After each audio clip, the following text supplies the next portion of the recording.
بسم الله الرحمن الرحيم.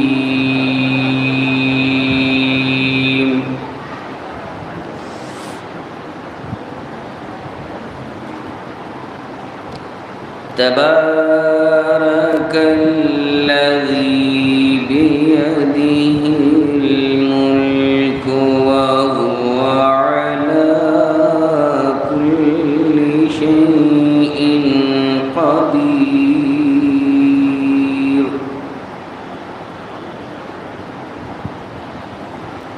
وهو على كل شيء قدير.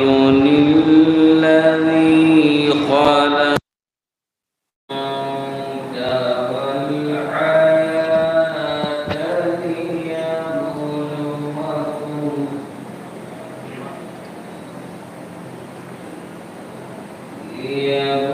ليبلوكم أيكم أحسن عملا.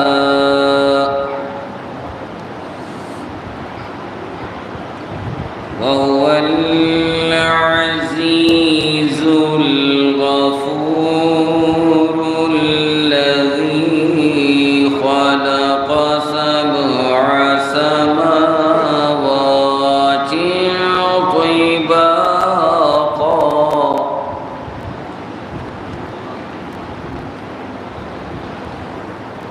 ما ترى في خلق الرحمن من تفاوت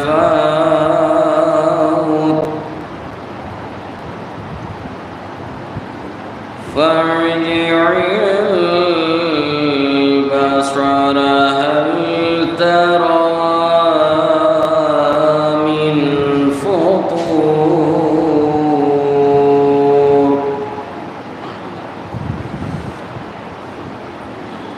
ثم ارجع البصر كرتين ينقلب إليك البصر خاسئا وهو حسير. ولقد زينا السماء الدنيا بمصابيح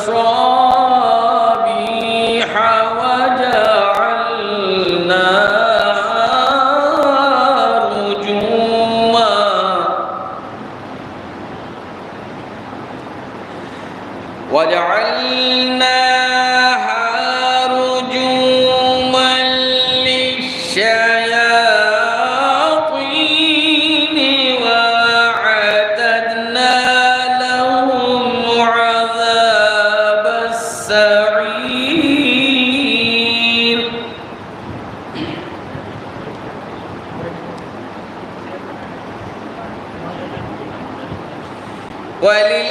وللذين كفروا بربهم عذاب جهنم وبئس المصير.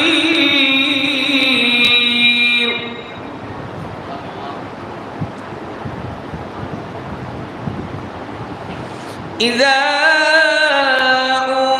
ألقوا فيها سمعوا لها شهيقا وهي تفور.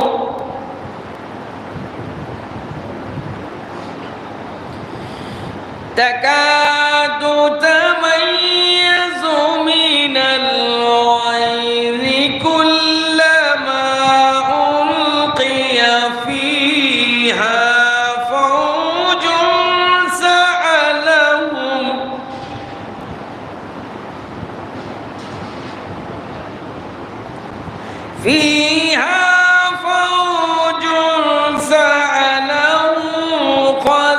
خزنتها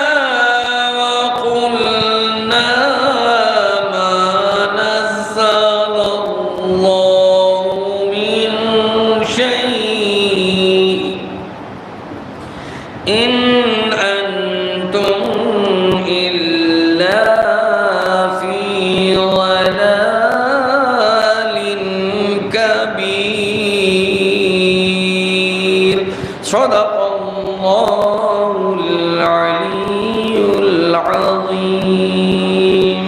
اللهم صل على محمد وآل محمد.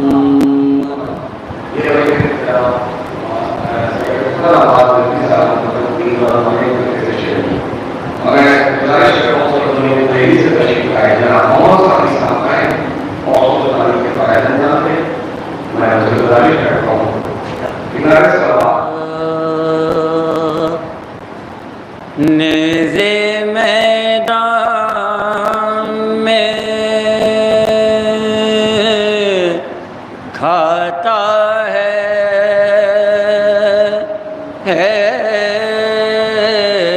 علمدار حسین، گھر کو لڑتا ہوا آتا ہے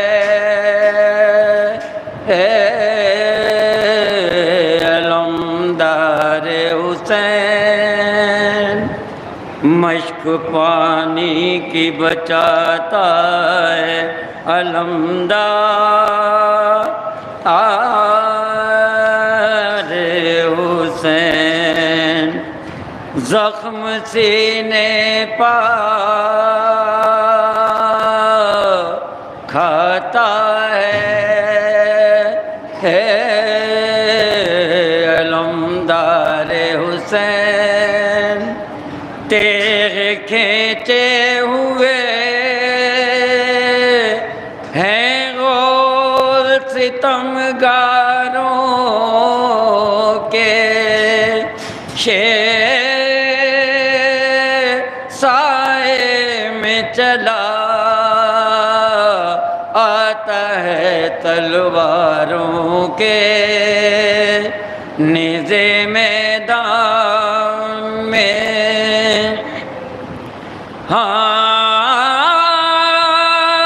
ناگہاں شمر پکارا کہ نہ ہمت ہارو، ایک سوار سے کیوں ڈرتے ہو اتنا یارو، پاس جاتے نہیں تو دور سے نیزا مارو، پیچھے پیچھے نہ ہٹو سامنے سے للکارو، بوجھ بھاری لیے سقائے حرم جاتا ہے، مفت میں ہاتھ سے ایک سبز علم جاتا ہے، نیزے میدان میں. درود پڑھیں بآواز بلند. یہ کلام میر تکلم صاحب کا ہے جو میں آپ لوگوں کے سامنے پیش کر رہا ہوں، اس کی سزا بندی میں نے کی ہے، ملاحظہ فرمائیں.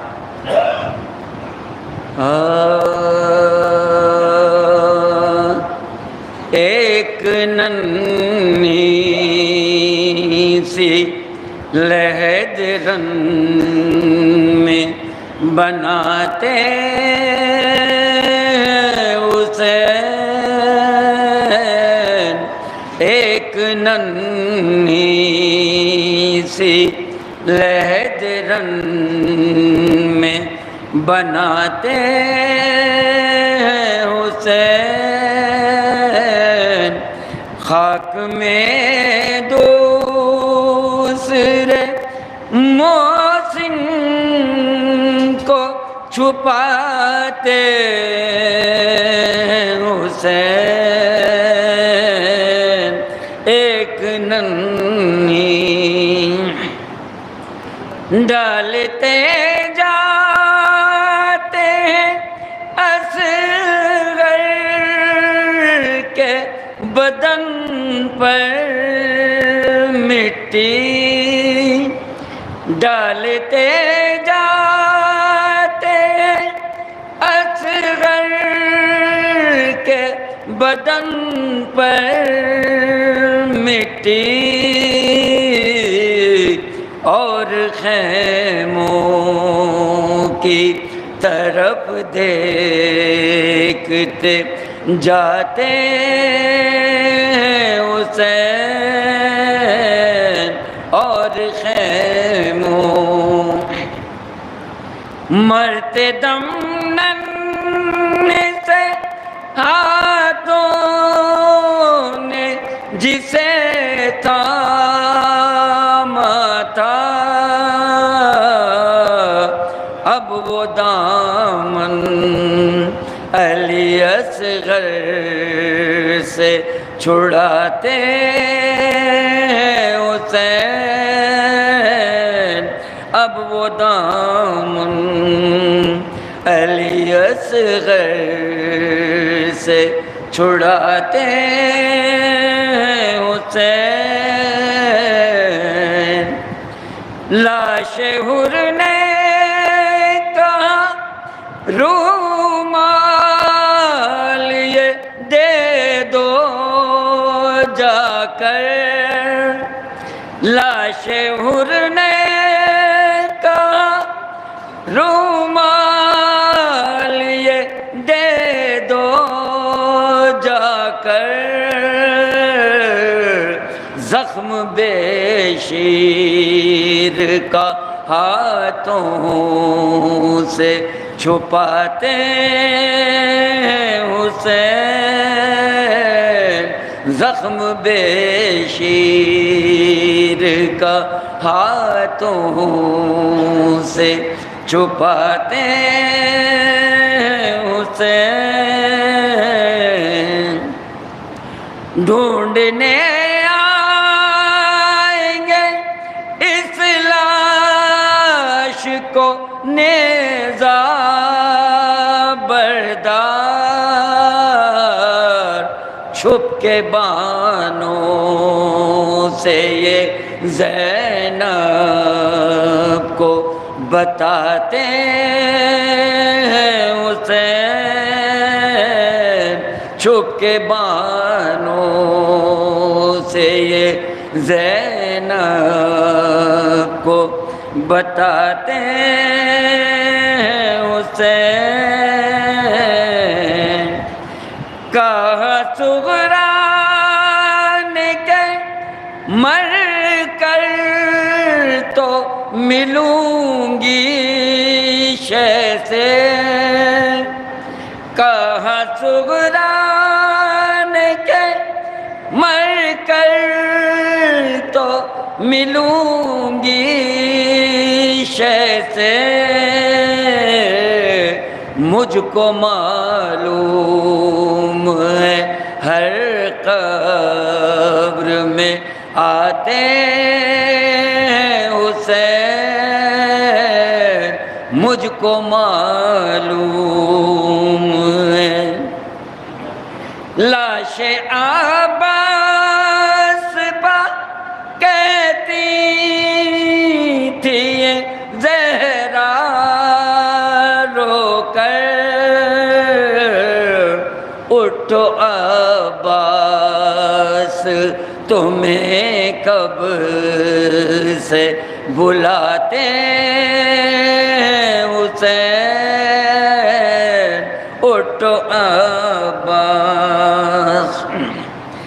کوئی زینب کو بلا لائے تکلم جا کر، برچے اکبر کے کلیجے سے چھڑاتے حسین، برچے اکبر کے کلیجے سے چھڑاتے حسین۔ ایک ننھی سی